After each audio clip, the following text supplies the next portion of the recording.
Hello students, कैसे हैं आप लोग। सबसे पहले तो आपको क्लास 10th पास होने की बहुत बहुत बधाइयाँ, शुभकामनाएं, आशीर्वाद कि आप 10th का एक फ़िल्टर पास करके फर्स्ट ईयर में आए।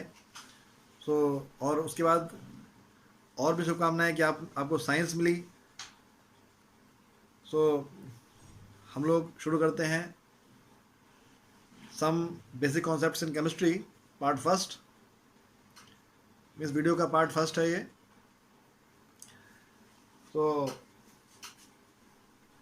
बच्चों, साइंस क्या चीज़ है? साइंस क्या है? साइंस जो भी हमने अपने एक्सपीरियंस से सीखा, जो भी हमने अपने अनुभवों से सीखा, वही साइंस है। मीन्स अगर आप चीज़ों को ऑब्जर्व करें तो जैसे पहले हम, अगर ये पेन है तो पहले हम पुराने ज़माने में जो लोग थे वो दवा तो कलम से लिखते थे, डुबो डुबो के लिखते थे। तो इसमें धीरे धीरे चेंजेस होते गए और आज ये वही मार्कर बन गया। स्मॉल पेन है, जेल पेन है, डॉट पेन है, तो ऐसे बहुत सारी चीज़ें हुई हैं। सो यही चीज़ साइंस है। साइंस लिया गया है लैटिन वर्ड साइंसिया से, SCINTIA, साइंसिया एक लैटिन वर्ड है।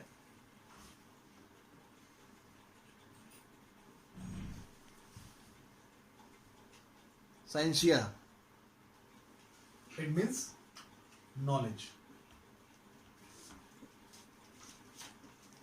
It means knowledge. अब देखिए, साइंस के 3 पार्ट हो जाएंगे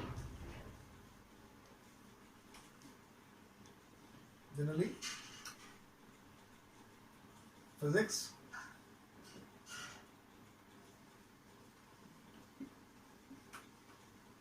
chemistry and biology.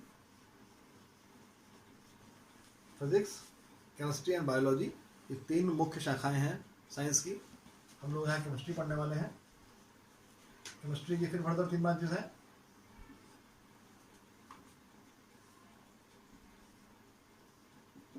Organic chemistry,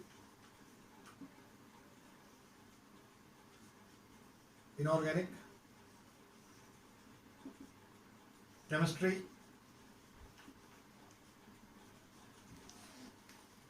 and third one physical chemistry. Science के 3 parts: physics, chemistry and biology. And we are going to discuss about chemistry. That chapter is some basic concept of chemistry. So what is chemistry? जहाँ पर हम matter के composition के बारे में पढ़ें, उसके स्ट्रक्चर के बारे में पढ़ें, केमिकल रिएक्शंस के बारे में पढ़ें, यही हमारा केमिस्ट्री में आएगा। Means the branch of science which deals with the study of composition, structure and properties of matter is known as chemistry, is known as chemistry. अब इसके 3 ब्रांचेस हैं। ब्रांचेस और भी हैं मेनली, मगर मुख्य शाखाएं इसकी 3 ही हैं जो आपको पढ़नी है: organic chemistry, inorganic chemistry, physical chemistry. इसके अलावा होता है मेडिसिनल केमिस्ट्री है, इन्वायरमेंटल केमिस्ट्री है, एनालिटिकल केमिस्ट्री है, ओके, टेक्सटाइल केमिस्ट्री है। यहाँ पर हमको पढ़ना है सिर्फ organic, inorganic and physical chemistry, okay. Organic chemistry. The word organic is taken from Latin word organus. Organic word लिया गया है organus से, इसका मतलब होता है लाइफ। इसका मतलब होता है life. You have listened about organic compounds in class 10th. ऐसे कंपाउंड जिनका प्राइमरी सोर्स, जिनकी फॉर्मेशन का प्राइमरी सोर्स लिविंग ऑर्गेनिजम्स हैं, वो सारे कंपाउंड्स ऑर्गेनिक कंपाउंड्स कहे जाते हैं। And the study of organic compounds is known as organic chemistry. और ऑर्गेनिक कंपाउंड्स मोस्टली कार्बन और हाइड्रोजन से बने होते हैं, इसलिए उनको हाइड्रोकार्बन्स भी कहते हैं। इसको हम आगे डिटेल में डिस्कस करने वाले हैं. Okay. Inorganic chemistry, this branch of chemistry deals with the study of elements and compounds which are not studied in organic chemistry. ठीक है. ऐसे कंपाउंड जिनको हम ऑर्गेनिक केमिस्ट्री में स्टडी नहीं करेंगे उनको हम इनऑर्गेनिक केमिस्ट्री में स्टडी करेंगे, और एलिमेंट्स तो सारे इसमें आ जाएंगे. आपकी पूरी पीरियोडिक टेबल इसी ब्रांच में हम स्टडी करने वाले हैं. Okay. Third one is physical chemistry. इसमें हम पढ़ेंगे प्रिंसिपल्स के बारे में. कुछ प्रिंसिपल्स हैं, लॉज हैं कि कैसे कैसे अगर कोई केमिकल रिएक्शन हो रही है तो क्यों हो रही है, उसके ऊपर, उस रिएक्शंस के ऊपर कौन कौन से फैक्टर्स हैं जो उसे अफेक्ट करने वाले हैं. टेम्परेचर है, प्रेशर है, कंसंट्रेशन ऑफ रिएक्टेंट्स है, कैटालिस्ट है. ये सब, इन सब का क्या इफेक्ट पड़ेगा रिएक्शन के ऊपर, किस लॉ से वो गवर्न हो रही है, किस प्रिंसिपल से वो गवर्न हो रही है वो रिएक्शन. तो ये this all belongs to physical chemistry. Rather than these branches, chemistry is also may be classified as medicinal chemistry, analytical chemistry, environmental chemistry. But here in class 11th you have to study about the main three branches of chemistry: organic, inorganic and physical chemistry. अभी हमने बात की chemistry में हम क्या पढ़ना है, composition of matter. Composition of matter के बारे में पढ़ना है. कंपोजिशन ऑफ मैटर मीन्स कोई मैटर है वो कैसा है, कैसे बना हुआ है. इसमें आपने पढ़ा होगा, आपने सुना होगा एटम्स और मॉलिक्यूल्स के बारे में.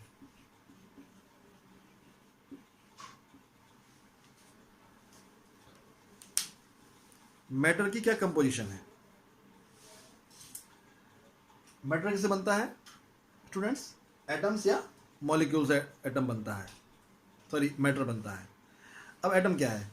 देखिए, जो ग्रीक फिलोसफर्स थे, Indian philosophers, according to that, उनके अकॉर्डिंग अगर हम किसी सब्सटेंस को डिवाइड करते जाएं तो एक कंडीशन ऐसी आएगी कि हम उसको डिवाइड नहीं कर सकते हैं, और वही उस मैटर की लास्ट स्टेज थी, दैट वाज कॉल्ड पार्टिकल. उन्होंने कहा कि हर सब्सटेंस एक छोटे छोटे कणों से बना होता है, उन कणों को उन्होंने पार्टिकल्स का नाम दिया.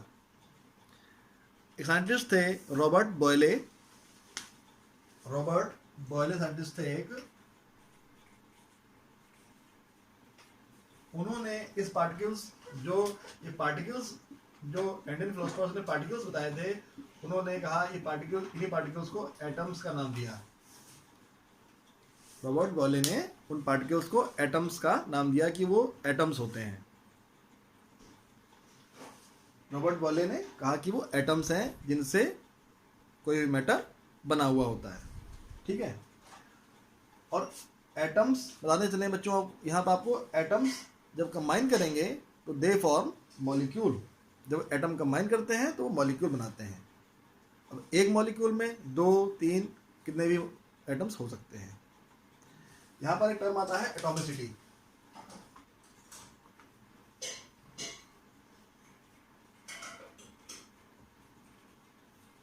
Atomicity, the number of atoms in A molecule decides the atomicity of that molecule. Means उस मॉलिक्यूल में जितने एटम्स होंगे वही उसकी एटॉमिसिटी होगी. आपने एलिमेंट सुना होगा, hydrogen, nitrogen, oxygen, fluorine, bromine और आयोडीन. ये 7 एलिमेंट्स ऐसे हैं, इनकी atomicity out of 115 to 118 elements आज की डेट में लगभग किसी बुक में 115 दिया है, किसी बुक में 118 दिया है. तो उन 115 या 118 एलिमेंट्स में से 7 एलिमेंट्स ऐसे होते हैं जो कि डायटोमिक होते हैं. इनकी एटॉमिसिटी 2 होती है. ऑक्सीजन, जिसे हम बोलते हैं ozone, it is triatomic, atomicity is 3. Atomicity 3. also phosphorus P4 tetraatomic P4 and also S8 sulfur that is octaatomic. यहाँ की इसकी एटोमिसिटी हो जाएगी 8. Its atomicity is 8, its atomicity is 4. So atomicity. तो एटम्स के बारे में बात कर रहे हैं तो हम लोग यहाँ पर एक साइंटिस्ट थे Dalton. Dalton had given an atomic theory that is known as old concept of atomic theory. So वही हम पढ़ने वाले हैं, Dalton atomic theory. Dalton atomic theory, इसको समझने से पहले थोड़ा मैटर के बारे में बात कर लेते हैं. जो हमारे इंडियन ग्रीक फिलोसफर्स थे, उन्होंने मैटर को पंच तत्व का नाम दिया और ये पदार्थ का नाम दिया. उन्होंने कहा मैटर को, उन्होंने कहा पदार्थ, जो कि पंच तत्व से मिलके बना होता है. पंच तत्व से मिलके बना होता है. कौन कौन से तत्व हैं यहाँ पर? एक वर्ड मैंने बनाया है PAAJD, पाज. पृथ्वी,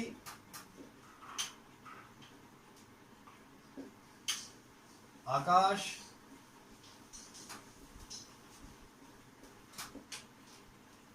अग्नि, जल और वायु. ये 5 चीजें हैं, इनसे मिलकर मैटर बना होता है. उन्होंने कहा कि मैटर कैसा भी हो, लिविंग या नॉन लिविंग, वो किससे बना होता है? पार्टिकल से बना होता है. उन्होंने कहा कि मैटर को अगर हम डिवाइड करते जाएं तो एक कंडीशन ऐसी आएगी कि फिर वो फर्दर डिवाइड नहीं होगा.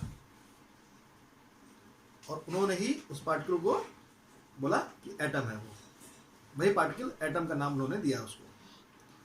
और एटम्स वाकई में होते हैं. इसको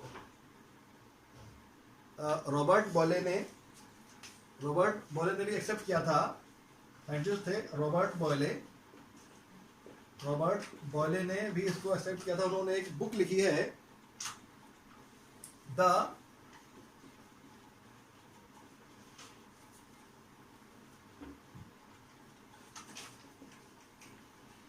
स्केप्टिकल काइमिस्ट. इन्होंने अपनी इस बुक में इसका जिक्र किया है. रॉबर्ट बॉयले ने भी एटम को, मतलब एटम की जो एटम्स एग्जिस्ट करते हैं, उन्होंने इसको एक्सेप्ट किया. और न्यूटन ने भी इसको एक्सेप्ट किया कि एटम्स वाकई में होते हैं. उन्होंने भी वही बात कही थी और इन्होंने भी वही बात कही एटम्स के बारे में.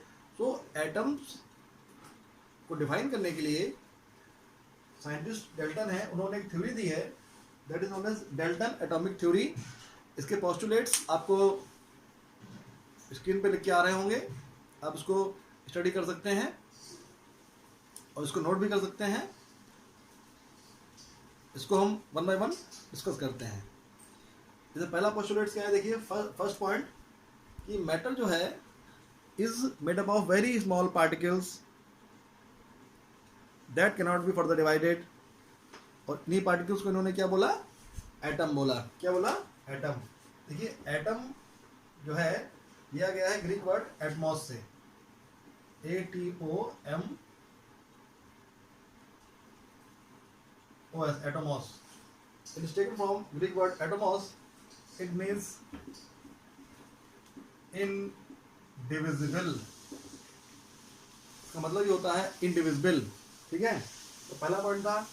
सेकेंड पॉइंट इन्होंने दिया है. पहला पॉइंट हो गया कि एटम से, पहला पॉइंट क्या हो गया कि एवरी सब्सटेंस लिविंग और non living is made up of very tiny particles that is called atom which can not further be divided.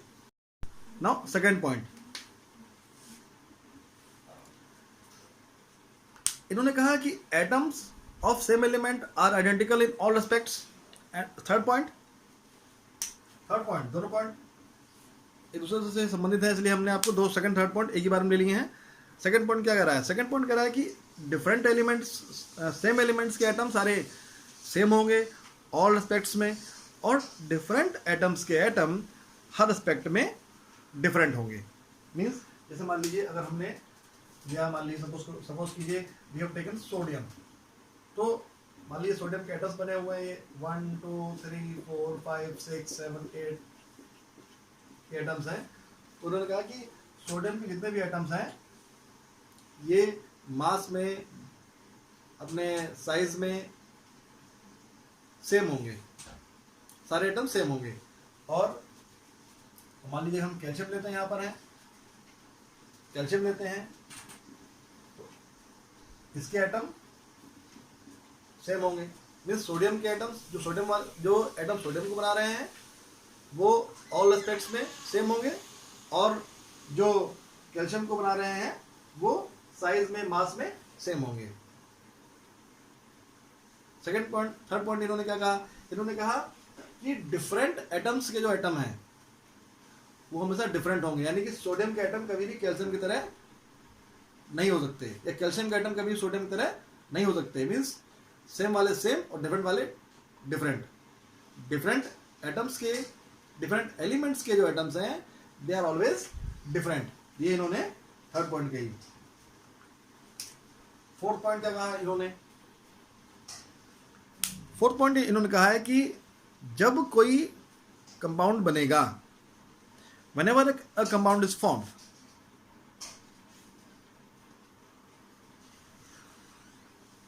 in that case only the atoms combine in whole number ratio। हमेशा किसमें combine करेंगे, whole number ratio में combine करेंगे। जैसे मान लीजिए आप water देखते हैं, वाटर, आप NaCl देखते हैं, आप Al2O3 कोई भी एग्जाम्पल लेते हैं, यहाँ पर ये 2:1 है, यहाँ पर दोनों जो इसका मास है 2:1 बाय मास, यहाँ पर 1:1 में कंबाइन है। मीन्स जो उनका कॉम्बिनेशन होगा it will be always in whole number ratio, हमेशा होल नंबर में होगा। 1 2 3 4 इस तरीके से नहीं होगा कि 1.1 1.3 2.3, समझ गए आप लोग, हमेशा होल नंबर में होगा। मीन्स जो एटम कंबाइन करके कंपाउंड बनाएंगे तो हमेशा they always be in whole number. Okay, फिर पॉइंट देखते हैं। फिर पॉइंट वेरी सिंपल, कि एटम्स को ना हम बना सकते हैं ना हम डिस्ट्रॉय कर सकते हैं। Atoms can nether be created nor be destroyed. Next point देखते हैं, 6th point, the relative number and kind of atoms are always the relative number and kind of atoms are always the same in a given compound। Next point क्या है, ये आपको point clear हो गया होगा। 7th point देखिए, means जब कोई कंपाउंड बनेगा, कोई रिएक्शन होगी, तो एटम्स की प्रॉपर्टीज वैसे ही रहेंगी। They retain their properties, they will not change their properties। During the formation of compound they retain their properties। ठीक है, तो ये कुछ बातें थी that was given by Dalton, जो उन्होंने एटम के बारे में बताई, एटम्स के बारे में बताई इन्होंने। तो this whole is known as Dalton atomic theory. Question इसमें कैसे क्वेश्चन आएगा, write the postulates. Postulates means जो भी डाल्टन ने बताया, जो भी उन्होंने ऑब्जर्व किया एटम्स के बारे में वो हैं। तो डाल्टन पोस्टुलेट्स, POSTULATES, मैंने जो बोला है, what ever I have told is given on this screen. आप इसे देख सकते हैं और इसे नोट कर सकते हैं। ठीक है, तो मुख्य बातें क्या थी, उन्होंने बताया कि एटम को ना हम बना सकते हैं ना हम डिस्ट्रॉय कर सकते हैं। एटम्स कंबाइन करेंगे, होल नंबर रेशियो में कंबाइन करेंगे। और क्या बताया, उन्होंने कहा कि मैटर को या एटम को हम फर्दर डिवाइड नहीं कर सकते हैं। उनको नेक्स्ट पॉइंट उन्होंने बताया कि सेम एलिमेंट्स के एटम हर एस्पेक्ट में मास और साइज में सेम होंगे, और डिफरेंट एटम्स के डिफरेंट एलिमेंट्स के एटम होंगे वो मास और साइज में डिफरेंट होंगे during the formation of chemical reaction और chemical compound they will retain their properties. Okay students, so it is all about Dalton theory. Now we discuss the limitation of Dalton theory. Students, limitation of Dalton atomic theory. Limitation means ऐसी बातें जो Dalton atoms में study नहीं कर पाए. सो उनकी क्या limitations थी, क्या कमियां थी, वो हम पढ़ने वाले हैं. देखिए इनकी लिमिटेशंस स्क्रीन पे शो हो रही हैं, सारे पॉइंट्स आप उसको देख सकते हैं. तो पहला पॉइंट का इनका क्या है, they have no idea of cause of chemical combination. Means atoms जो हैं कंबाइन करके क्यों रिएक्शन कर रहे हैं, क्यों कंपाउंड बना रहे हैं, इसके बारे में इनको कोई आइडिया नहीं था, क्योंकि ये इलेक्ट्रॉन्स को डिस्कवर नहीं कर पाए थे. अगर ये इलेक्ट्रॉन्स के बारे में जान लेते, अगर इन्होंने कहा कि एटम्स को फर्दर डिवाइड ही नहीं कर सकते हैं, जब इन्होंने डिवाइड न करने की बात कह दी तो आगे कुछ बात करना ही बेकार है. सो इसलिए ये नहीं जान पाए कि एटम्स कंबाइन क्यों, एटम्स कंबाइन कैसे करते हैं, क्या होता है, वो उसको नहीं बता पाए. सेकेंड पॉइंट देखिए, फर्स्ट पॉइंट हो गया,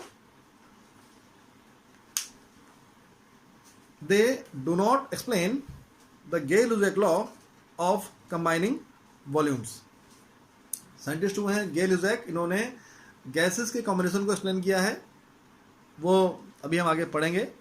तो गैसियस लॉज का जो गे-लुजेक लॉ है उसको ये एक्सप्लेन नहीं कर पाए.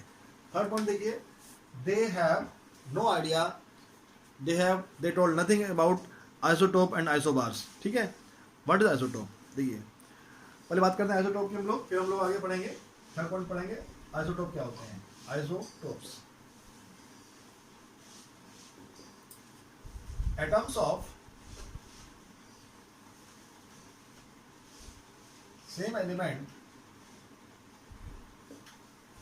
atoms of same element having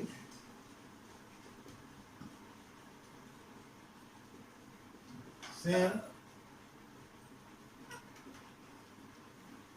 mass number and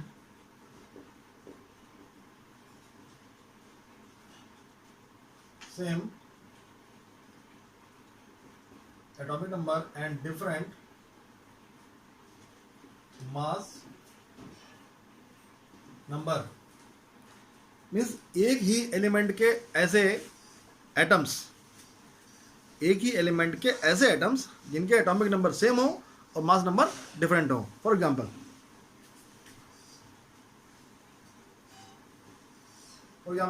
hydrogen has 3 isotopes,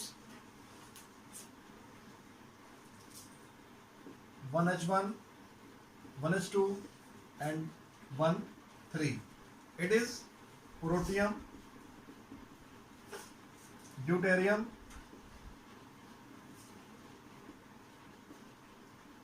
it is tritium.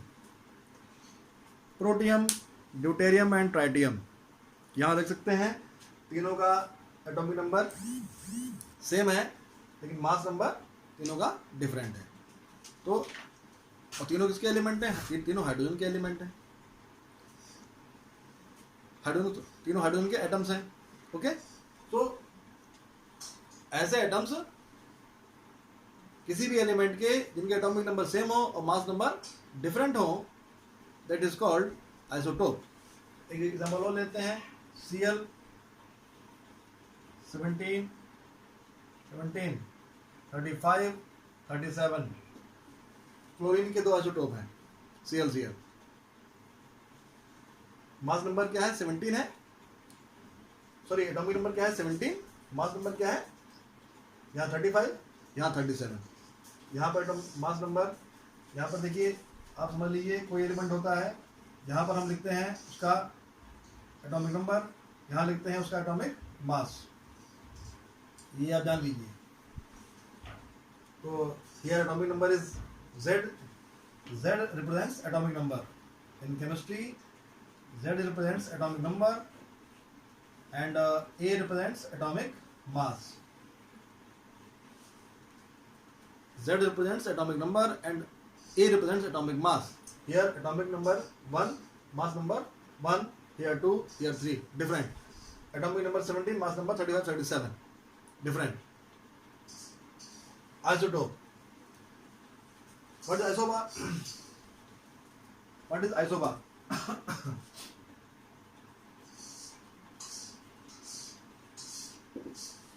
What is isobar? इसका just opposite elements having same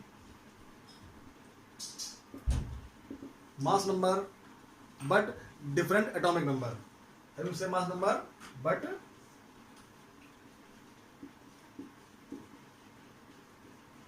different atomic number. Means ऐसे एलिमेंट जिनके मास नंबर तो सेम हो लेकिन atomic जिनके mass number same हो लेकिन atomic number different हो. Calcium and argon. Calcium atomic number 20,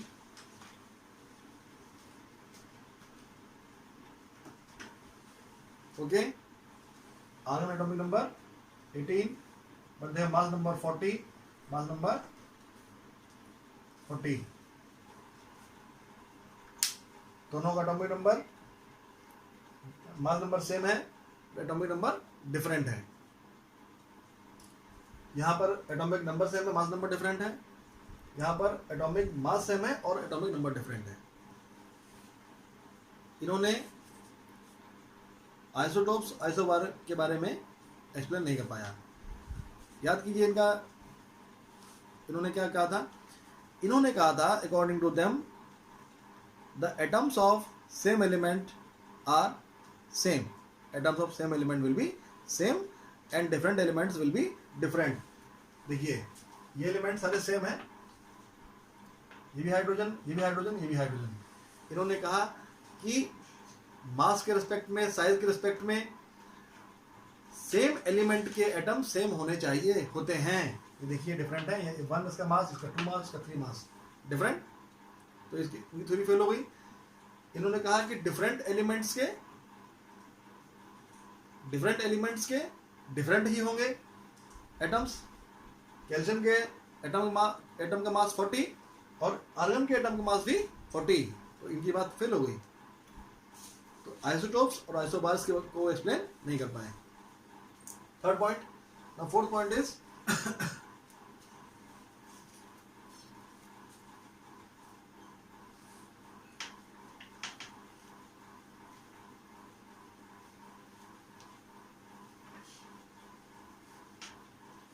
fourth point, it fails fourth point, it fails to explain why atoms of different elements show different properties. Means in fourth point, now point number 4, it fails to explain why the different elements have different properties. The different elements की property different क्यों होती है, इसको ये explain नहीं कर पाए. यहाँ पर भी वही बात है. देखिए एलिमेंट डिफरेंट एलिमेंट्स हैं तो उनमें एलिमेंट्स डिफरेंट होंगे. जब अगर आप डिफरेंट एलिमेंट्स की बात कर रहे हैं तो कुछ एलिमेंट्स ऐसे होते हैं जो इलेक्ट्रॉन्स को लॉस्ट करने की टेंडेंसी रखते हैं. कुछ ऐसे होते हैं जो गेन करने की टेंडेंसी रखते हैं. कुछ इलेक्ट्रॉन लॉस्ट करते हैं, कुछ इलेक्ट्रॉन गेन करते हैं. तो उसी के अकॉर्डिंग उनकी केमिकल प्रॉपर्टीज होती हैं. क्योंकि इलेक्ट्रॉन्स की बात इन्होंने की नहीं थी इसलिए ये इसको एक्सप्लेन नहीं कर पाए. फोर्थ लास्ट पॉइंट में क्या था, ये एटम और मॉलिक्यूल में डिफरेंस नहीं बता पाए कि एटम और मॉलिक्यूल में क्या डिफरेंस होगा, इसको ये नहीं एक्सप्लेन कर पाए. ये कुछ इनके लिमिटेशंस थे. ठीक है. आइसोबार आइसोटोप्स को नहीं बता पाए, गेल-लुजैक लॉ को नहीं बता पाए, एटम्स मॉलिक्यूल में डिफरेंस को नहीं बता पाए, और एटम्स कंबाइन क्यों करते हैं इसको भी ये नहीं बता पाए. एटम्स डिफरेंट एलिमेंट्स के एटम्स की केमिकल प्रॉपर्टीज किस लिए वही होती हैं इसको भी एक्सप्लेन नहीं कर पाए। तो स्टूडेंट्स, ये डेल्टन्स की कुछ लिमिटेशंस थी। नाउ इनकी लिमिटेशंस में कुछ मॉडिफिकेशंस हुए और उसी के अकॉर्डिंग मॉडर्न एटॉमिक थ्योरी दी गई है, that is called modern Dalton atomic theory. Now अभी हम उसको डिस्कस करते हैं। नाउ स्टूडेंट्स, डेल्टन ने जो अपने पोस्टुलेट्स दिए थे उनके भी कुछ लिमिटेशंस थे। अब हम पढ़ेंगे मॉडर्न एटॉमिक थ्योरी क्या कहती है। देखिए, मॉडर्न थ्योरी में डेल्टन की थ्योरी जो बेसिक कॉन्सेप्ट्स थे उनके थे, लेकिन उसमें कुछ मॉडिफिकेशंस हुए हैं। तो देखिए, पहला मॉडिफिकेशन क्या हुआ, उन्होंने कहा, डेल्टन ने कहा कि एटम को हम फर्दर डिवाइड नहीं कर सकते हैं। लेकिन जो साइंटिस्ट बाद में आए उन्होंने ये प्रूव कर दिया कि एटम्स को हम डिवाइड कर सकते हैं। एटम्स में इलेक्ट्रॉन है, प्रोटॉन्स हैं, न्यूट्रॉन्स हैं, एटम्स में शेल्स हैं, ओके। और एटम के जो इलेक्ट्रॉन्स होते हैं वो रिवॉल्व करते रहते हैं। ये सब बातें बाद में प्रूफ हुई, ओके। किसी भी एलिमेंट में जितने इलेक्ट्रॉन्स होंगे, अगर न्यूट्रल मॉलिक्यूल की बात कर रहे हैं, जितने इलेक्ट्रॉन्स होंगे उसमें उतने ही प्रोटॉन्स होंगे। किसी भी एटम का एटॉमिक नंबर, किसी एलिमेंट का एटॉमिक नंबर उसके नंबर ऑफ प्रोटॉन्स के बराबर होगा, नंबर ऑफ इलेक्ट्रॉन्स के बराबर होगा। मीन्स अगर फर्स्ट पॉइंट की बात करते हैं तो Z equal to E equal to P, that is for neutral molecule. अगर कोई न्यूट्रल एटम है, न्यूट्रल एलिमेंट है, न्यूट्रल एटम की बात करेंगे, Z equal to E equal to P, means atomic number is equal to number of electrons is equal to number of protons. और protons plus neutrons कर देंगे, you will get atomic mass. Protons neutrons को add कर दीजिए, you will get atomic मास। जैसे example लेते हैं, suppose अगर हम बात करें sodium, atomic number 11, mass number 23। इसमें इलेक्ट्रॉन्स कितने हो जाएंगे, 11, प्रोटॉन्स कितने हो जाएंगे, 11, और न्यूट्रॉन्स कितने हो जाएंगे, A minus Z, that is 23 minus 11, that is 12। Protons और न्यूट्रॉन्स अगर आप 11 12 प्लस कर देंगे, you will gate 23, that is called number of neutrons, okay. First point. Second point, isotopes. वही बात है, मैं आपको ये बता चुका हूं, आइसोटोप्स के बारे में बताया गया है सेकंड पॉइंट में। आइसोटोप क्या होते हैं, atoms of the same element having same atomic number and different mass number, that is called isotope. Isotope को एक्सप्लेन नहीं कर पाए थे डेल्टन, बाद में ये आइसोटोप्स क्या होते हैं ये क्लियर हो गया। आइसोबार्स का भी वही कॉन्सेप्ट है, आइसोबार्स के बारे में भी इन्होंने नहीं बताया था। इन्होंने क्या कहा था कि सेम एलिमेंट्स के एटम हर एस्पेक्ट में सेम होंगे और डिफरेंट एलिमेंट्स के एटम हर एस्पेक्ट में डिफरेंट होंगे। बट जो मॉडर्न डिस्कवरीज हुई उनमें ये बात गलत प्रूफ हो गई, इसलिए आइसोटोप आइसोबार्स के बारे में ये नहीं बता पाए थे, बाद में ये क्लियर हो गया आइसोटोप क्या होते हैं, आइसोबार क्या होते हैं। अगर हम फोर्थ पॉइंट की बात करेंगे, इसके फोर्थ पॉइंट की बात करेंगे, फोर्थ पॉइंट में क्या है कि फोर्थ पॉइंट में ये बताया गया है कि जितने भी एटम्स हैं एलिमेंट के, अगर आप इनर्ट गैस को छोड़ दें, इनर्ट गैस कौन कौन सी हैं, हीलियम है, नियॉन है, क्रिप्टन है, आर्गन है, ये सब कुछ लास्ट जो if you have studied the periodic table, then the elements belong to group 18 of the periodic table, that is called zero group। उसमें जो एलिमेंट्स आते हैं they are called inert gases, सारी गैसेस हैं।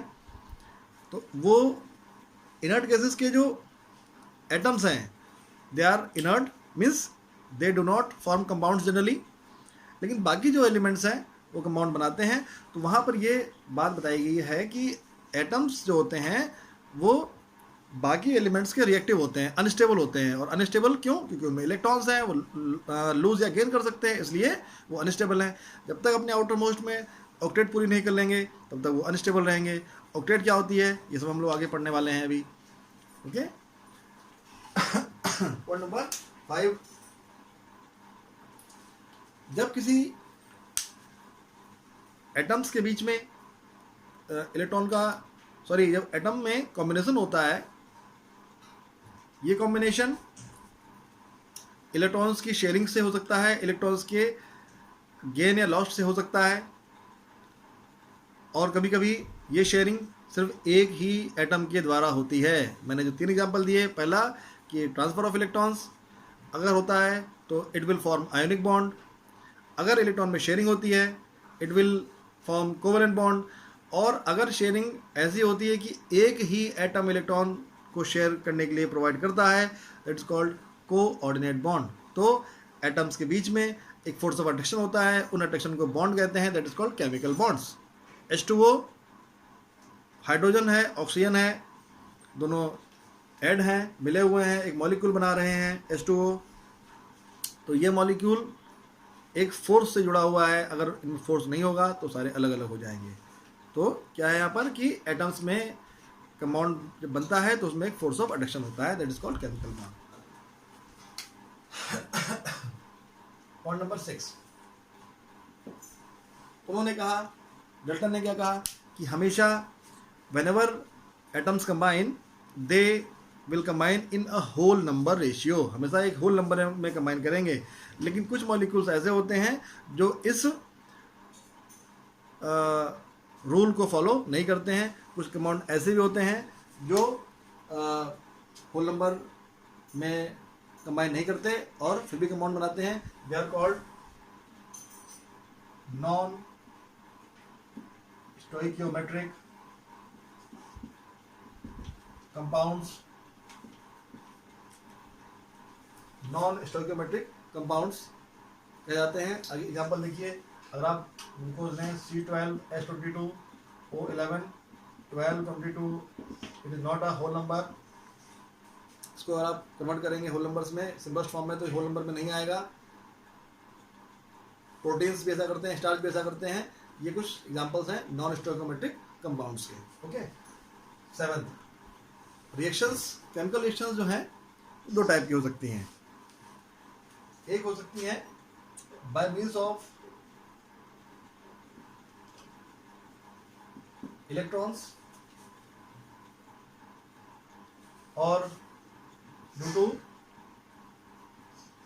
न्यूक्लियस। अगर electrons के बीच में reaction हो रही है, इलेक्ट्रॉन्स के गेन से, इलेक्ट्रॉन के गेन होने पर, लूज होने पर, लॉस्ट होने पर, तो ये कही जाएगी केमिकल रिएक्शंस। और बाय न्यूक्लियर मीन्स हो रही हैं तो it is called nuclear reactions, जो कि 2 टाइप की हैं।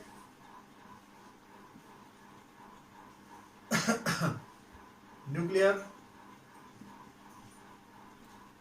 Fission reaction, nuclear fusion reaction. Means अगर reaction by means of electron हो रही है तो it is called chemical reaction, जो जनरली होती है। और अगर न्यूक्लियस के जरिए रिएक्शन हो रही है bye means of nucleus, means nucleus टूट रहे हैं या नए न्यूक्लियस बन रहे हैं। एक लॉ है, लॉ ऑफ ट्रांसम्यूटेशन। उसमें यह है कि अगर आप किसी भी सब्सटेंस, किसी भी एलिमेंट का एटॉमिक नंबर चेंज कर देते हैं तो वो उस एलिमेंट की प्रॉपर्टी शो करेगा जिसका वो न्यू मास या न्यू एटम बन जाएगा। ये हम लोग आगे बढ़ेंगे। अभी हम लोग जाना है nuclear fission. Nuclear fusion reaction क्या चीज़ है? फिजन में एक लार्ज न्यूक्लियस डिवाइड होकर छोटे छोटे न्यूक्लियर बनाता है, मीन्स टूटना, न्यूक्लियर फिजन। और 2 छोटे छोटे न्यूक्लियस फ्यूज होकर एक बड़ा न्यूक्लियस बनाए, that is called nuclear fusion reaction. Okay, now 8 point.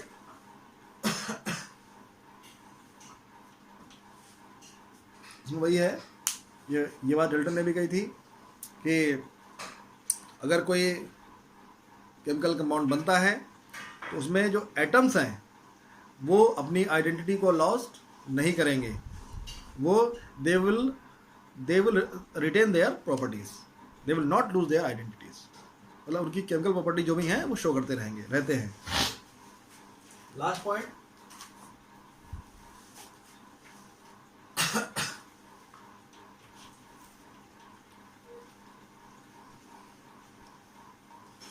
Albert Einstein has given E equals to mc square, that is called energy mass equation. Scientists say energy, Albert Einstein, they had given an equation that is called energy mass equation. मैंने भी यहाँ बताया कि fission में या fusion में nuclei टूटेंगे, fusion में एक छोटे छोटे न्यूक्लियाई बनकर बड़ा न्यूक्लियस बनाएंगे। तो ऐसे में क्या होता है कि मास में कमी आती है न्यूक्लियाई के, that is called mass defect. Mass defect means अगर कोई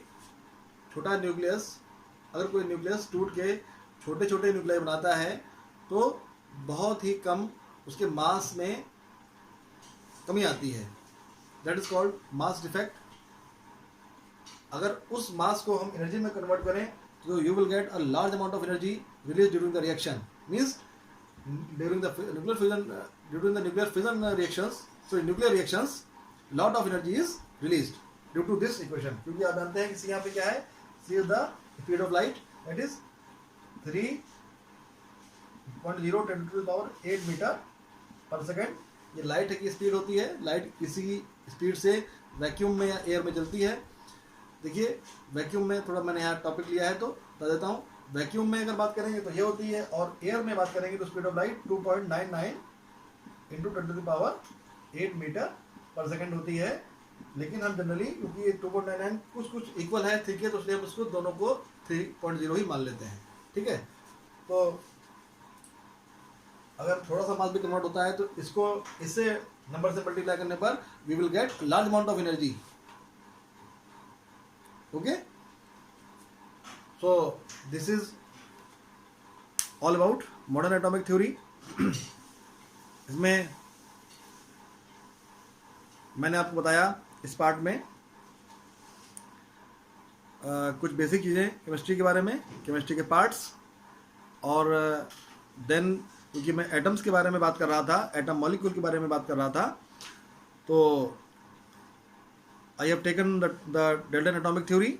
सो I have discussed Dalton atomic theory, उसकी लिमिटेशंस क्या थी वो बताया आपको मैंने, एंड